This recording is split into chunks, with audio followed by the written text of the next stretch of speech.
बारे में लिखी हुई किताबों की एक समरी इकट्ठा करें तो आपको जानकर हैरानी होगी कि चाहे rich dad poor dad, psychology of money, richest man in Babylon या फिर ऐसी कोई भी किताब हो, उसमें पैसे के संबंध में टोटल 6 नियम बताए गए हैं।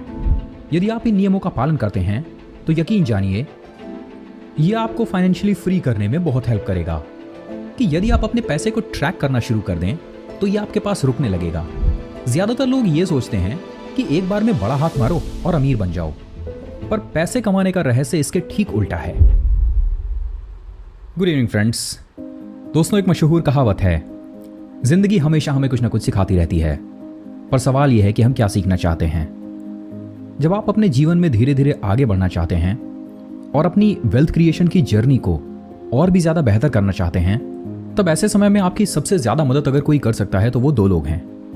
अगर आपके पास में कोई एक शानदार मेंटर है जिसने अपने जीवन में पैसे बनाने में सफलता पाई हो तो, और या फिर इसमें आपकी सबसे अच्छी मदद कुछ किताबें कर सकती हैं। अगर आप दुनिया में पैसों के बारे में लिखी हुई किताबों की एक समरी इकट्ठा करें तो आपको जानकर हैरानी होगी कि चाहे rich dad poor dad, psychology of money, richest man in Babylon या फिर ऐसी कोई भी किताब हो, उसमें पैसे के संबंध में टोटल 6 नियम बताए गए हैं। आज के इस सेशन में हम बेहद शानदार स्टडी आपके साथ में शेयर करने जा रहे हैं जो वेल्थ के संबंध में कुल 6 नियम आज तक बताए गए हैं उनसे संबंधित है। आप दोनों काम कर सकते हैं। अगर चाहें तो उन सारी किताबों को खुद पढ़कर उनकी समरी तैयार कर सकते हैं, या फिर आज का ये सेशन ध्यान से सुनिए और इसमें बताए हुए वेल्थ से संबंधित 6 नियम अपने सामने लिखकर रख लीजिए। यदि आप इन नियमों का पालन करते हैं तो यकीन जानिए यह आपको फाइनेंशियली फ्री करने में बहुत हेल्प करेगा। तो चलिए शुरू करते हैं। दोस्तों, वेल्थ और मनी, इनमें बेसिक डिफरेंस समझना बहुत जरूरी है। बेसिकली मनी आपके डे टू डे खर्चों को पूरा करने के लिए जरूरी धन के संबंध में है। वहीं दूसरी तरफ वेल्थ है तो पैसा ही, पर यह इतने बड़े अमाउंट में है कि जब आप एक बार इतना ज्यादा पैसा इकट्ठा कर लें कि आपको कुछ और करने की जरूरत ना पड़े, तब हम उसे वेल्थ कहते हैं। इसलिए हर एक आदमी का उद्देश्य मनी नहीं बल्कि वेल्थ एक्यूमुलेट करना होना चाहिए। तो आइए देखें कि वेल्थ के संबंध में वो कौन से 6 नियम हैं जिसे हर स्टूडेंट से लेकर गृहिणी या फिर किसी भी वर्किंग क्लास से लेकर किसी बिजनेसमैन तक सभी को जानने चाहिए। पहला, keep a part of all your earn, save at least 10% of your income. दोस्तों, एक मशहूर कहावत है कि यदि आप अपने पैसे को ट्रैक करना शुरू कर दें तो यह आपके पास रुकने लगेगा। हम में से बहुत कम लोग हैं जो स्मॉल स्टेप्स की इंपॉर्टेंस समझते हैं। ज्यादातर लोग ये सोचते हैं कि एक बार में बड़ा हाथ मारो और अमीर बन जाओ, पर पैसे कमाने का रहस्य इसके ठीक उल्टा है। आपको छोटे छोटे स्टेप्स लेने होते हैं, पर अपने इस प्रोसेस में आपको कंसिस्टेंसी मेंटेन करनी है। इसलिए नियम है कि आप जो कुछ भी कमाएं, चाहे वो दैनिक इनकम हो, वीकली, मंथली या फिर ईयरली इनकम, आप जो कुछ भी कमा रहे हैं उसका 10% हिस्सा जरूर बचाएं। हम में से बहुत सारे लोग अपनी जिंदगी ज्यादा ऐशो आराम के लिए दिखाने के चक्कर में अपनी सेविंग्स पर ध्यान नहीं देते, और यही सीख आपको the richest man of Babylon से मिलती है। आप जो कुछ भी कमा रहे हैं उसका 10% जरूर बचाएं, और यह करने के लिए आप ऐसा कर सकते हैं। जिस पल आपके हाथ में आपकी कमाई आती है, सबसे पहले उसमें से 10% निकालकर अलग रख दीजिए। बाकी का बचा हुआ पैसा जो भी आपके हाथ में बचता है, आप उसे खर्च करें। कभी आपने यह सोचा है कि अगर एक महीने में आपके हाथ में 10,000 रुपए हों तो भी आप उससे पूरा महीना चला सकते हैं, और अगर 50,000 रुपए हों तो भी पूरा महीना चलता है। इसका मतलब है कि हमारा ब्रेन, हमारे खर्चे, हमारी जरूरत, इन सभी के लिए हमारी अर्निंग्स पर डिपेंडेंट है। तो कोशिश कीजिए कि अपनी अर्निंग का 10% हमेशा बचा कर रखिए। Number 2, put your savings to work for you, invest it so it will multiply.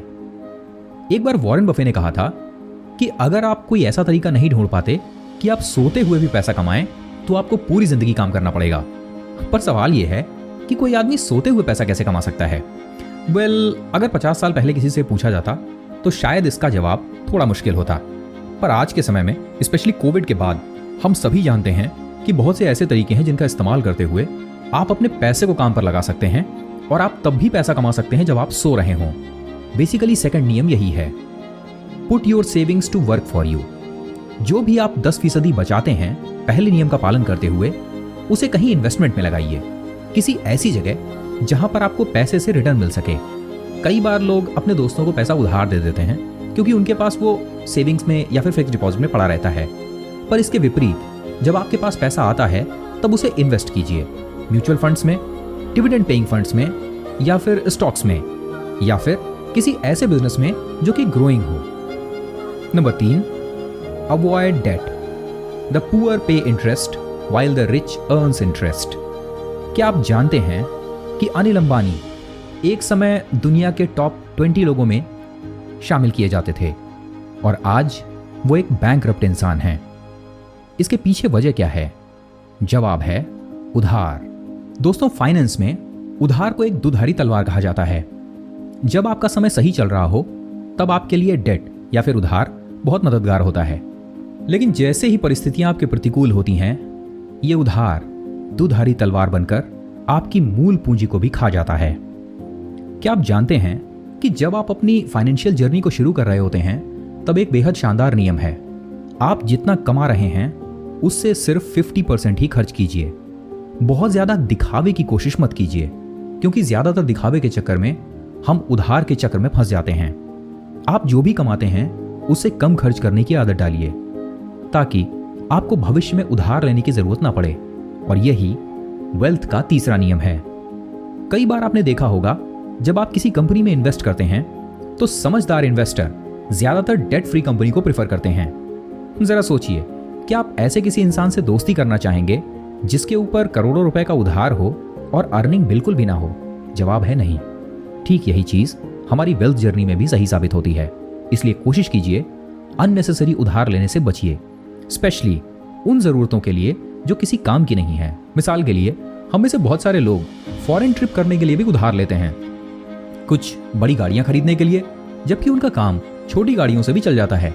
क्या आप जानते हैं कि दुनिया के सबसे मशहूर इन्वेस्टर वॉरेन बफे आज भी अपने पुराने घर में ही रहते हैं?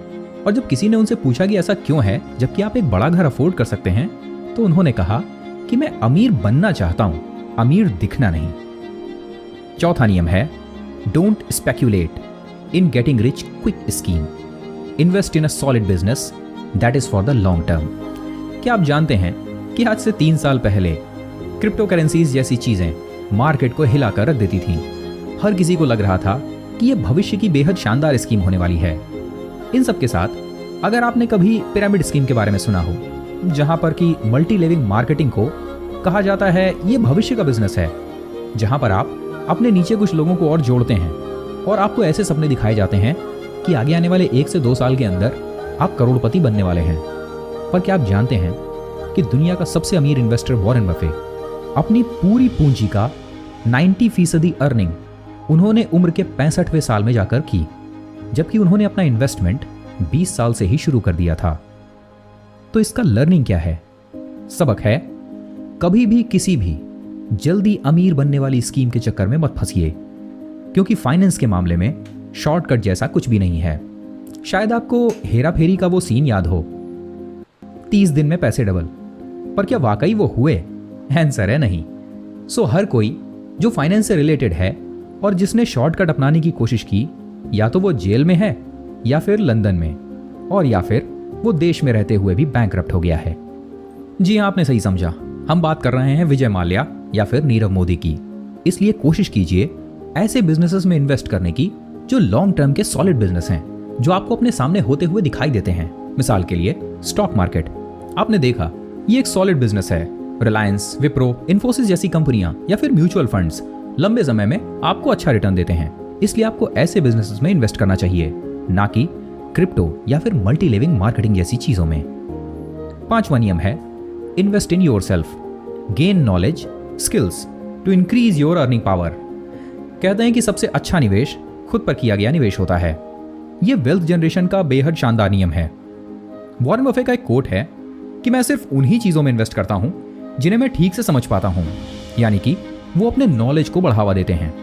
यदि आपके पास में पैसा है और नॉलेज नहीं है तो वो पैसा आपके पास ज्यादा दिन नहीं टिकने वाला, किसी न किसी तरीके से आप उसे जरूर लूज कर देंगे। इसलिए आप जीवन के जिस भी क्षेत्र के अंदर हों, कोशिश कीजिए कि अपना नॉलेज धीरे धीरे बढ़ाते रहिए। अब सवाल यह है कि ऐसा नॉलेज कैसे बढ़ेगा? तो जवाब बिल्कुल सिंपल है, हमारे इन सेशन से, बुक्स पढ़ने से, अच्छे सेमिनार्स अटेंड करने से और अच्छे लोगों की डॉक्यूमेंट्रीज देखने से या फिर उनके जीवन के बारे में उनकी ऑटोबायोग्राफी पढ़ने से। अपने नॉलेज के ऊपर किया गया कोई भी निवेश आपको लंबे समय में बेहद शानदार रिटर्न देता है। एक कहावत है, रीडर्स आर लीडर्स, यानी जो लोग पढ़ते हैं उनके पास अच्छा नॉलेज गेन होता है और वही भविष्य के विजेता होते हैं। तो आप जिस भी क्षेत्र में हो, आपको अपने नॉलेज को इम्प्रूव करने पर सबसे ज्यादा फोकस करना है जब आप अपनी वेल्थ जनरेशन की जर्नी पर काम कर रहे हो। छठा और सबसे आखिरी नियम है, safeguard your growing Fortune with diversification and insurances. हम में से बहुत सारे लोग ऐसे हैं जिन्हें लगता है कि अगर हम आज जिंदा हैं तो हम कल भी रहेंगे। हमारा बिजनेस और नौकरी अगर आज चल रही है तो कल भी रहेगी। पर क्या आप ये जानते हैं कि नौकरी तो ट्विटर के सीईओ की भी लंबे समय तक नहीं चलने वाली। किसने सोचा था कि ट्विटर इंडिया की 250 लोगों की पूरी टीम देखते ही देखते फायर कर दी जाएगी। ट्विटर के सीईओ की नौकरी 24 घंटे के अंदर चली गई। कहने का मतलब है, इंश्योरेंस अपनी जॉब के लिए, अपने बिजनेस के लिए और अपने भविष्य में होने वाले इन्वेस्टमेंट के लिए आपको हमेशा अपने पैसे को डाइवर्सिफाई करके रखना है। अगर आप स्टॉक्स के अंदर इन्वेस्ट करते हैं तो म्यूचुअल फंड्स में भी कीजिए। यदि आप अपना पैसा मार्केट में ही डालना चाहते हैं तो उसके साथ थोड़ा पैसा प्रॉपर्टी में भी डालिए, कुछ पैसा गोल्ड्स के अंदर भी। बेसिकली डाइवर्सिफिकेशन को अगर हम सिंपल भाषा में समझाएं तो ऐसा कहा जाता है कि अपने सारे अंडे एक ही कटोरी में मत रखो। जब आप एक टोकरी को एक जगह से दूसरी जगह लेकर जा रहे हो और इत्तेफाक से अगर वो टोकरी गिर जाती है तो तुम्हारे सारे अंडे फूट जाएंगे। पर अगर आप अपने अंडे कई टोकरियों में रखोगे तो एक टोकरी फूटने से भी आपके सारे अंडे नहीं जाने वाले। इसे ही डाइवर्सिफिकेशन कहते हैं। तो जब कभी भी आप अपने पैसे को इन्वेस्ट करें तो कोशिश करें 3 से 4 अलग अलग चीज़ों में अपने पैसे को लगाएं, जिनमें FD, national saving certificates, investments, mutual funds, golds या फिर प्रॉपर्टी जैसी चीज़ें हो सकती हैं। सो दोस्तों, ये थे वेल्थ जनरेशन के 6 नियम। इन नियमों को बनाते समय दुनिया में आज तक की वेल्थ जनरेशन पर बनी हुई बुक्स का सहारा लिया गया है। आप चाहें तो इन्हें क्रॉस वेरीफाई करने के लिए इन सारी किताबों को एक बार दोबारा पढ़िए या फिर इस सेशन को दोबारा सुनिए और समझने का प्रयास कीजिए। ये नियम सुनने में जितने आसान हैं, इंप्लीमेंट करने में भी उतने आसान। पर प्रॉब्लम सिर्फ एक जगह आती है और वो है कंसिस्टेंसी की। हम सुन तो लेते हैं और समझ भी लेते हैं पर इसे इंप्लीमेंट नहीं कर पाते। पर दुनिया में वो लोग जिन्होंने इन नियमों को अपने जीवन में इंप्लीमेंट किया ने अपने जीवन में वेल्थ जनरेशन में अद्वितीय सफलता पाई, क्योंकि जीवन के नियम वे लगातार सीखते रहे। और एक मशहूर कहावत भी है, शायद आपने इस सेशन के शुरुआत में सुनी होगी, जिंदगी हमेशा हमें कुछ ना कुछ सिखाती रहती है, पर सवाल यह है कि हम क्या सीखना चाहते हैं। यदि चैनल पर नए हैं तो लाइक शेयर सब्सक्राइब करना न भूलें। मिलते हैं आपसे अगले सेशन में।